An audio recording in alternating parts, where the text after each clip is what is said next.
On the third day of our Scandinavian trip, we checked out of the hotel, and then after having a very good breakfast, we started on the city tour of Helsinki with the help of a tour guide organized by the travel company.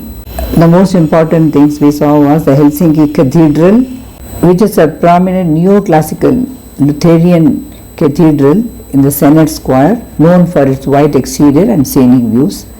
The next important is a unique rock church designed with a distinctive architectural style, offering a distinct perspective on religious architecture. The city has a very good tram transportation for the people to travel everywhere apart from cars and trains. Let me tell you something about the Helsinki Cathedral, as it is a distinct landmark in the Helsinki cityscape. It has a tall green dome surrounded by 4 smaller domes, and the building is in the neoclassical style. It was designed by a person called Carl Ludwig Engel. The church plan is a Greek cross, that is a square center with 4 equilateral arms. The construction began in 1830 and it was completed in 1852 only, though Engel died in 1840. We just passed by the presidential palace. You can see a guard standing. Earlier it was the imperial palace. Now it is the seat of office of president and the other important people. After they made the new constitution, they converted the imperial palace as the office of the president of Finland. You can see lots of trams going here and there in the streets. Near the Helsinki Cathedral is the Senate Square, which is the oldest part of central Helsinki, and landmarks and famous buildings surrounding the square, the government palace, the main building of the University of Helsinki, all can be seen in the central square of Helsinki. That's called the Senate Square. There are 2 languages mainly used here, Finnish and Swedish. You can just have a look of all the streets of Helsinki by yourself. There is nothing to explain here.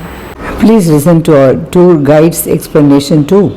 In that direction, and that is like one of Helsinki's 3 big indoor market halls.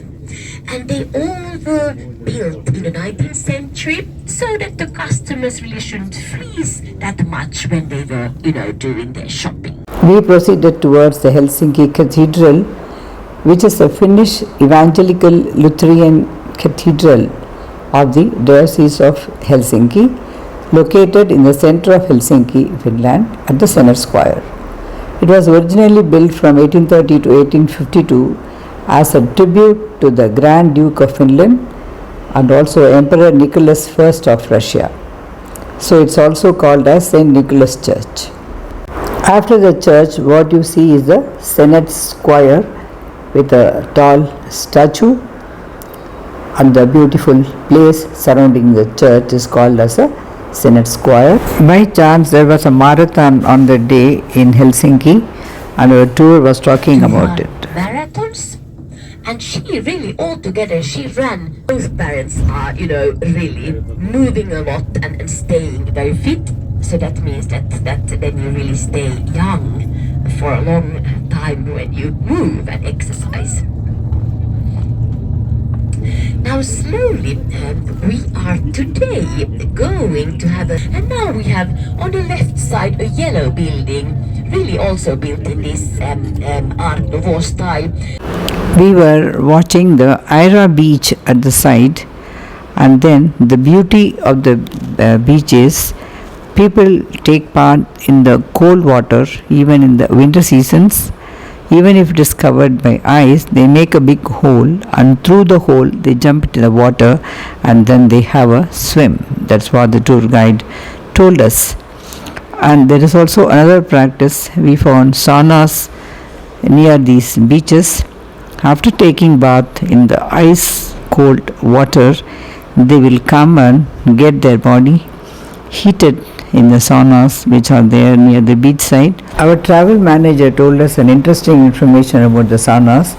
He said the people who go and sit in the sauna should not wear any clothes.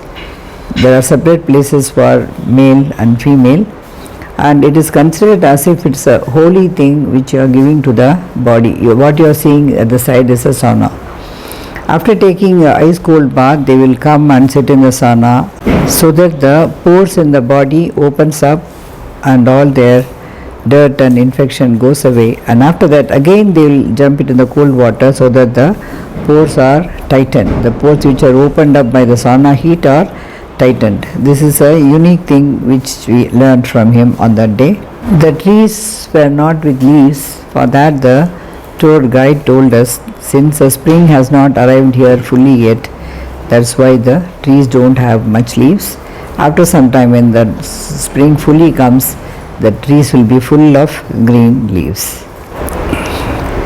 We are now passing through the streets and the Senate Square again, and we enjoyed the street view of Helsinki and the shops which are there at the side. You can also enjoy along with me. The next stop was the church, which is a special church because it was called the Rock Church, as it was made by cutting hard rock. Temple Church or the Rock Church is a Lutheran church in the middle of Helsinki. It was designed by architects and brothers Timo and Tuomo Suomalainen. It was opened in 1969, built directly into solid rock. It's also called the Church of the Rock. There are some interesting facts in the building of this church. First, the plan was as early as 1930s. A plot of land was selected for the building, and then there was a competition held. In this, J.S. Siren, who was the winner of this competition, he started designing the architecture, but it was interrupted in the early stages when World War II began in 1939.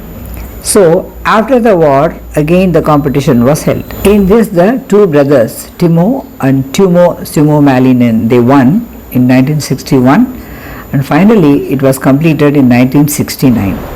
The interior was excavated and built directly out of solid rock, and is bathed in natural sunlight which enters through the skylight surrounding the center copper dome which you are seeing above.